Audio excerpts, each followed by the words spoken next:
Bismillahirrahmanirrahim. Assalamualaikum warahmatullahi wabarakatuh. Alhamdulillahirrabbilalamin. Salatu wassalamu ala rasulillah wa ala alihi wa ashabihi ajma'in, amma ba'du. Adik-adik mahasiswa yang saya cintai dan saya banggakan, baik, kita akan melanjutkan perkuliahan pada hari ini. Pertemuan kali ini kita berbicara persoalan etika profesi advokat. Nah, kalau etika menurut Kamus Besar Bahasa Indonesia adalah yang pertama, ilmu tentang apa yang baik dan buruk, tentang hak dan kewajiban moral. Jadi persoalan etika, kita berbicara persoalan yang mana yang baik dan mana yang buruk, dan juga berbicara persoalan hak dan kewajiban.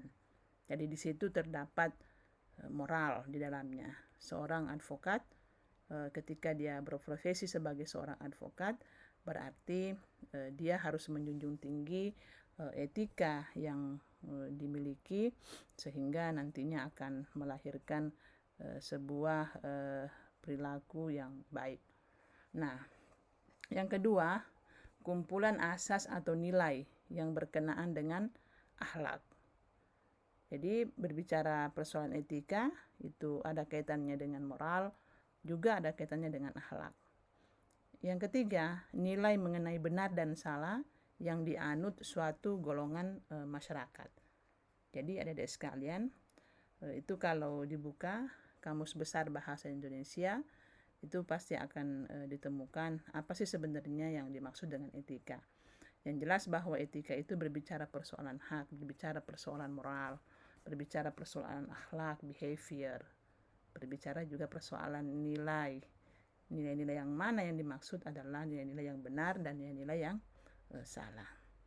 Kalau etika menurut Bertens, yaitu kumpulan asas atau nilai moral.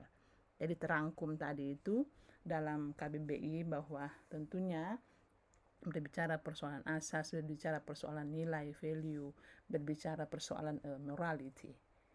Ya.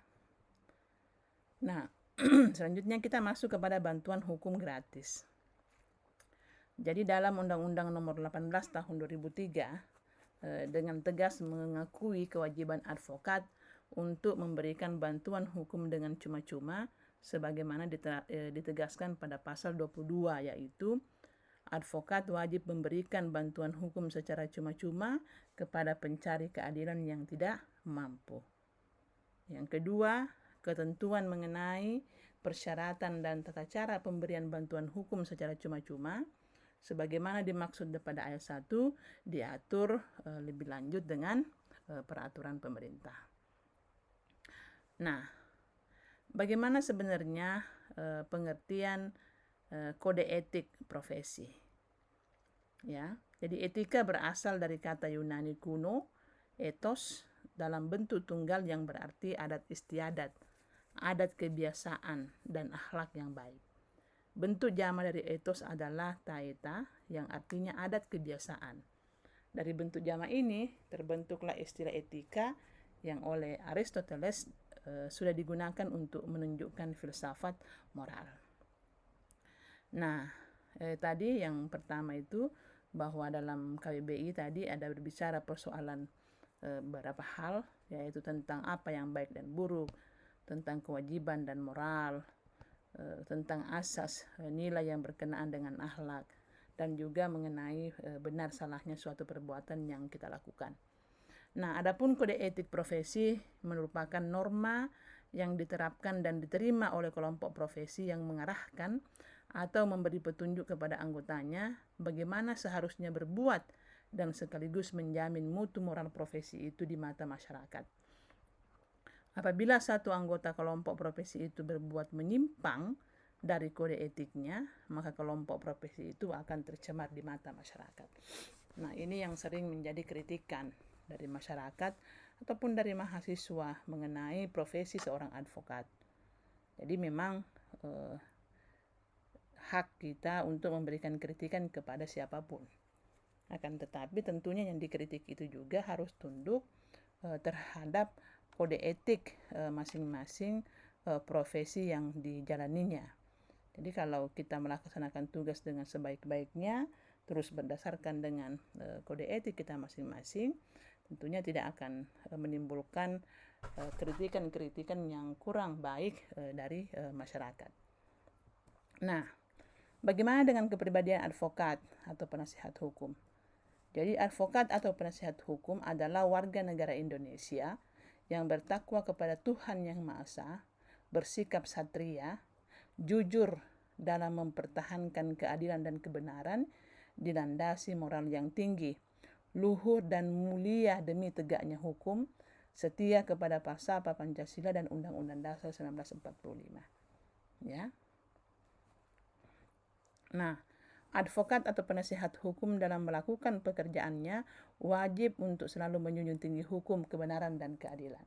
Sebagaimana yang Ibu jelaskan pada pertemuan awal itu tentang definisi advokat ya, di dalam Undang-Undang 18/2003 bahwa memang wajib hukumnya sebenarnya bukan hanya seorang advokat sebenarnya ya, tetapi seluruh kita masyarakat Indonesia wajib untuk menjunjung tinggi hukum, sebab kita adalah diatur atau ada regulasi yang mengatur apapun yang kita lakukan.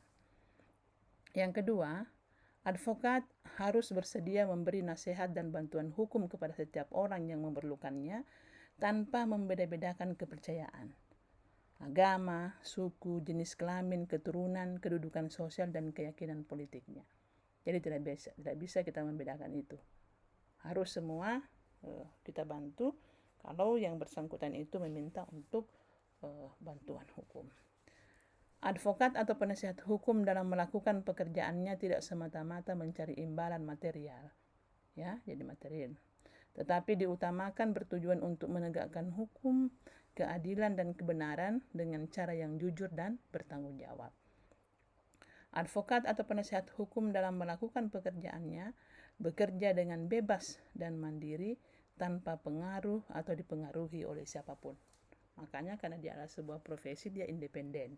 Dia berdiri sendiri. Tidak bisa ada intervensi dari pihak siapapun atau dari pihak manapun dalam melaksanakan tugas dan kewajiban seorang advokat.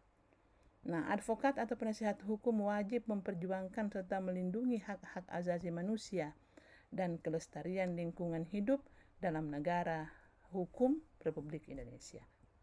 Ya. Advokat atau penasihat hukum wajib memiliki sikap setia kawan dalam memegang teguh rasa solidaritas antara sesama sejawat. Ya. Jadi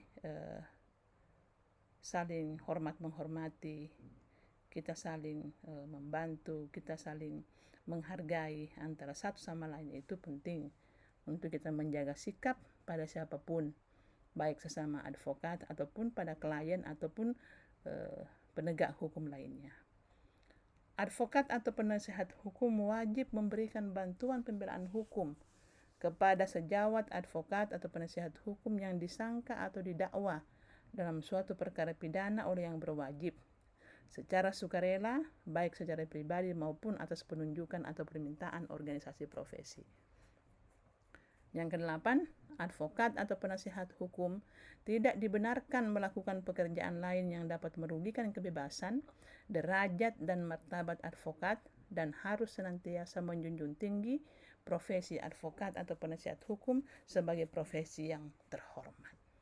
Jadi officium nobilium itu adalah profesi yang terhormat, makanya kita harus jaga, makanya kita harus rawat dengan sebaik-baiknya sehingga profesi tersebut tetap terjaga citranya di masyarakat.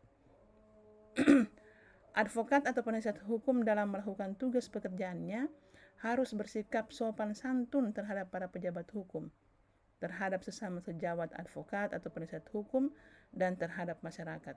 Namun ia wajib mempertahankan hak dan martabat advokat di mimbar manapun. Jadi terhadap pejabat-pejabat hukum lainnya, baik itu hakim, baik polisi, jaksa, dan lain sebagainya, ataupun masyarakat-masyarakat sipil lainnya, wajib untuk menjaga sikap, menjaga sopan santun, etika, moral. Karena tadi kita berbicara persoalan etika atau akhlak. Advokat atau penasihat hukum berkewajiban membela kepentingan kliennya tanpa rasa takut akan menghadapi segala kemungkinan risiko yang tidak diharapkan sebagai konsekuensi profesi, baik risiko atas dirinya maupun orang lain. Nah, seorang advokat atau penasihat hukum itu yang kemudian diangkat untuk menduduki suatu jabatan negara, eksekutif, legislatif, dan yudikatif, tidak dibenarkan untuk tetap dicantumkan, dipergunakan namanya oleh kantor dimanapun semulanya ia bekerja. Oke. Nah, bagaimana cara bertindak dalam menangani perkara? Jadi advokat itu bebas mengeluarkan pernyataan-pernyataan dan pendapatnya yang dikemukakan dalam sidang pengadilan dalam rangka pembelaan suatu perkara yang menjadi tanggung jawabnya, baik dalam sidang terbuka maupun sidang tertutup yang diajukan secara lisan atau tertulis, asalkan pernyataan atau pendapat tersebut dikemukakan secara proporsional dan tidak berlebihan dengan perkara yang ditanganinya. Yang kedua, advokat atau penasihat hukum itu mempunyai kewajiban untuk memberikan bantuan hukum secara cuma-cuma, ya, bagi orang yang tidak mampu. Tuh, bagi orang yang tidak mampu, baik dalam perkara perdata maupun dalam perkara pidana. Bagi orang yang disangka atau didakwa berbuat pidana, baik pada tingkat penyidikan maupun di muka pengadilan yang oleh pengadilan diperkenankan beracara secara cuma-cuma. Ya, jadi berkewajiban atau advokat memiliki kewajiban untuk memberikan bantuan hukum secara cuma-cuma untuk masyarakat yang tidak mampu. Nah, surat yang dikirim oleh advokat atau penasihat hukum kepada sejawatnya dalam suatu perkara tidak dibenarkan ditunjukkan kepada hakim, kecuali dengan izin pihak yang mengirimkan surat tersebut. Surat-surat yang dibuat dengan dibubuhi catatan sans produce sama sekali tidak dibenarkan ditunjukkan kepada hakim, karena itu rahasia. Isi pembicaraan atau korespondensi ke arah perdamaian antara advokat akan tetapi tidak berhasil, tidak dibenarkan untuk digunakan sebagai alasan terhadap lawan dalam perkara di muka pengadilan. Selanjutnya, advokat atau penasihat hukum tidak dibenarkan menghubungi saksi-saksi pihak lawan untuk didengar keterangan mereka dalam perkara yang bersangkutan. Ya, tidak boleh ada komunikasi antara advokat itu atau misalnya dengan saksi dari pihak lawan, sehingga nantinya terkesan bahwa itu sudah diatur, sudah ada skenario dari sebelumnya. Nah, terakhir, bagaimana pelaksanaan kode etik advokat atau penasihat hukum? Jadi setiap orang yang menjalankan pekerjaannya sebagai advokat, baik sebagai profesinya ataupun tidak, yang bertindak sebagai kuasa hukum mewakili kepentingan pemerintah, non-pemerintah atau perorangan, baik tanpa ataupun dengan pemberian izin secara insidental, berpraktik di muka pengadilan oleh pengadilan setempat, wajib tunduk dan mematuhi kode etik dan ketentuan tentang Dewan Kehormatan Advokat atau Penasihat Hukum Indonesia ini. Jadi itulah adik-adik sekalian materi singkat tentang bagaimana sebenarnya kode etik, bagaimana sebenarnya profesi advokat itu, yang tentunya Ibu berharap bahwa ketika nantinya ada di antara kalian yang akan menjadi advokat, tentunya harus menjunjung tinggi moral, menjunjung tinggi etika, menjunjung tinggi akhlak.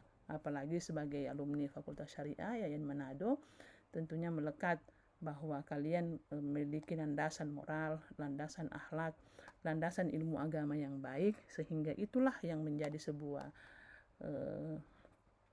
bekal atau bahan dasar bagi kalian dalam melanjutkan atau melaksanakan tugas dengan sebaik-baiknya, apalagi kalau menjadi seorang advokat. Nah, untuk selanjutnya kita akan masuk kepada hak imunitas advokat. Nah, untuk beberapa materi yang Ibu telah kirimkan dalam bentuk YouTube ini, silahkan dipelajari dengan sebaik-baiknya. Dan tolong seluruh tugas yang kemarin contoh surat puasa itu nanti akan dikumpul kepada masing-masing komsatnya, kemudian akan dikirim ke Ibu. Saya kira itu pertemuan kita pada malam ini. Lebih dan kurangnya saya mohon maaf dan saya akhiri. Assalamualaikum warahmatullahi wabarakatuh.